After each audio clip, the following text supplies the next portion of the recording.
sama emas dan perak. Ya. Jadi ini ibu-ibu punya gelangnya sepelok becak kanan kiri masing-masing 3, antingnya, kalungnya, yang di kakinya, terus bandung kalungnya itu sudah mencapai 85 gram. Nah, ya. Jadi emas dan perak termasuk mata uang dinar dan dirham. Itu emas dan perak. Yang kedua, pertanian dan buah-buahan, nanti ada perinciannya ya. Pertanian dan pertanian termasuk kena zakat. Yang ketiga, hewan ternak, unta, sapi dan kambing. Jadi ayam tidak termasuk yang wajib zakat. Ya, jadi sekalipun ayamnya ratusan atau ribuan. Kemudian perdagangan. Yang kelima, rikas. Ini jamaah sekalian yang termasuk barang-barang yang zakati. Selain ini berarti tidak termasuk apa? Zakat profesi. Tidak ada zakat profesi. Kenapa? Zaman khalifah pun sudah ada gaji. Ya, makanya dari sini pun zakat profesi menyelihi ijma ulama, menyelihi kesepakatan mayoritas ulama. Ya. Jadi analoginya zakat profesi itu seperti pertanian, tapi ngambilnya malah 2,5%. Harusnya kalau analoginya seperti pertanian 10% atau 5%. Jadi tidak nyambung. Ya, jadi tidak ada yang namanya zakat profesi. Karena Pak 5 ini jamaah sekalian yang termasuk harta yang dizakati. Pertama, emas dan perak termasuk uang. Yang kedua, pertanian dan buah-buahan. Yang ketiga, hewan ternak, diantaranya unta, sapi dan kambing yang digembalakan, diumbar, bukan yang dikandangin. Sekali lagi, profesi tidak termasuk yang wajib zakat. Yang pertama, jangan sekalian Bapak Ibu yang dirahmati Allah SWT, zakat emas dan perak. Rasulullah Shallallahu Alaihi Wasallam sabda, apabila engkau memiliki 200 dirham dan melewati 1 tahun, maka zakatnya 5 dirham. Tidak wajib atasmu zakat kecuali engkau memiliki 20 dinar dan telah melewati 1 tahun, maka zakatnya setengah dinar. Jamaah sekalian dirahmati Allah Subhanahu wa taala, kewajiban mengeluarkan zakat emas dan perak ini ada syaratnya. Yang pertama, mencapai nisab. Apa nisabnya? Pertama, kalau emas 24 karat 25 gram. Ada ibu-ibu yang punya emas 25 gram, itu nisabnya emas. Kalau emasnya 24 karat, nisabnya 85 gram emas. Yang kedua, apabila emasnya 21 karat, maka nisabnya 97 gram emas. Apabila emasnya 18 karat, 113 gram emas. Sedikit contoh jemaah sekalian, jika emas sekarang 24 karat, 1 gramnya 1.700.000. Saya bergoogling harganya, berhitung-hitungan tadi ya. Kita ambil yang emas 24 karat, per gramnya 1.754.779 rupiah, sekian. Nah, maka kalau mau di 85 gram emas berarti 149 juta 170, berarti emasnya kalau 85 gram emas dirupiahkan 149 juta baru kena zakat jam sekali.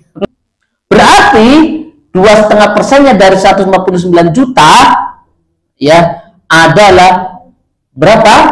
Yang zakatnya 3 juta. Nah, betul. Pinter matematika ya, Pak.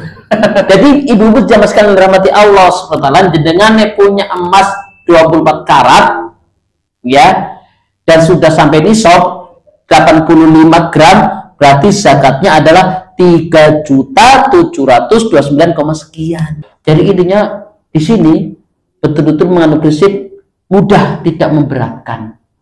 Ya. Nah, bayangkan 140 juta cuma diambil 3,7, kan nggak kelihatan. Karena Islam demikian. ketika harta itu tidak memberatkan, ya. Kemudian jemaah sekalian rahmati Allah SWT, ada catatan, ya. Maka mata uang zaman ini sama hukumnya dengan hukum emas, jadi disetarakan dengan emas. Kemudian perhiasan emas yang dipakai, ya. Kayak biasanya nih musim haji kemarin viral dari luar Jawa itu malah pamer emas, ya, di kalungnya banyak, di tangan kanan kiri, masya Allah. Ada nggak bisa? Jadi emas yang dipakai itu termasuk terkena barang zakat. Apabila seorang memiliki emas belum mencapai nisab, ya, maka tidak wajib untuk kena zakat. La yujma'u baina mutafarriqin wa yufarraqu baina mustami'in khasyata shadaqah. Janganlah disatukan yang terpisah dan janganlah dipisahkan yang telah menyatu karena takut membayar zakat. Jadi tidak perlu digabung. Misalnya ibu punya cincin atau gelang, yang kanan emas, yang kiri perak, tidak perlu digabung, ya. Tapi kalau kanan semua sudah sampai karena full dapat bagian emas, baru kena zakat. Jadi kalau belum capai nisab, bisa panjenengan sekarang pakai kalung, gelang, anting, cincin, belum mencapai nisab, ya tidak terkena zakat. Kemudian apabila ada orang yang wajib zakat punya emas banyak di rak perhiasannya atau di lemarinya, meninggal, maka ahli warisnya harus mengeluarkan zakat. Kemudian jangan sekalian dirahmati Allah Subhanahu wa taala, zakat pertanian atau buah-buahan. Ya ayyuhalladzina amanu anfiqu min thayyibati ma kasabtum wa mimma akhrajna lakum minal ard. Wahai orang-orang beriman, nafkahkanlah di jalan Allah sebagian dari hasil usaha kalian yang baik-baik dan sebagian dari apa yang kami keluarkan dari bumi kalian. Apa saja yang termasuk pertanian kena zakat? Yang pertama, dapat ditakar, ya, bisa ditimbang. Kemudian dapat disimpan lama, ya. Jadi kalau tomat kan nggak bisa dibikin lama. Jadi pertama bisa ditimbang seperti korma, ya. Kemudian disimpan lama, kacang tanah, kurma, kismis. Kalau di kita jagung, ya, jagung misalnya, ya, beras. Nah, jadi dikiaskan atau disetarakan bahan makan pokok, ya, beras, jagung, ya. Kalau kedelai bisa, ya, kedelai, ya, kedelai lama, ya. Jadi kacang-kacangan, kacang tanah yang bisa disimpan lama. Maka Rasulullah Shallallahu Alaihi Wasallam bersabda, az-zakatu fi hadil arba'ati al-hintati wasyairi wazabibi watamri. Zakat pertanian itu dari 4 jenis: syair, gandum, anggur kering atau kismis, dan kurma. Tidak ada zakat bagi tanaman di bawah 5 wasaq. 1 wasaq itu 4 mud. Nah, 5 wasaq kali 60 berarti 300 sok, dan mud akhirnya 1200 mud. Nah, jadi jika kita menganggap 1 sok sama dengan 24 kilo, maka nisab zakat tanaman adalah 720 kilo nisabnya. Jadi dengan panen, ya, dengan panennya mencapai 720 kilo baru kena zakat, ya. Oh, itu sudah dikurangi biaya operasional. Nah, betul.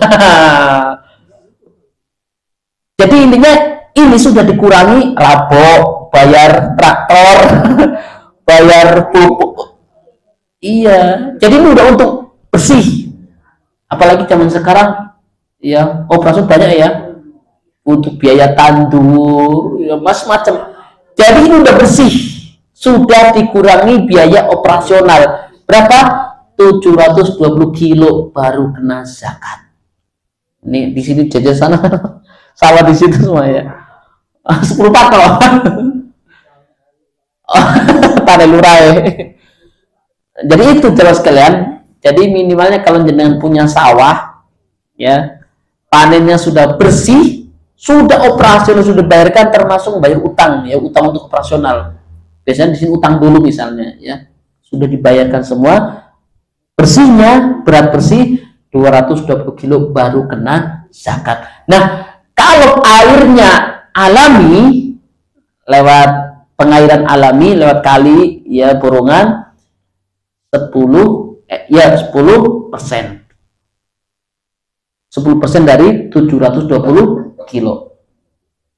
Nah, kalau pakai pompa, biasanya sekarang sudah mulai pakai pompa nih di Bongkrok itu semalaman itu 5%-nya.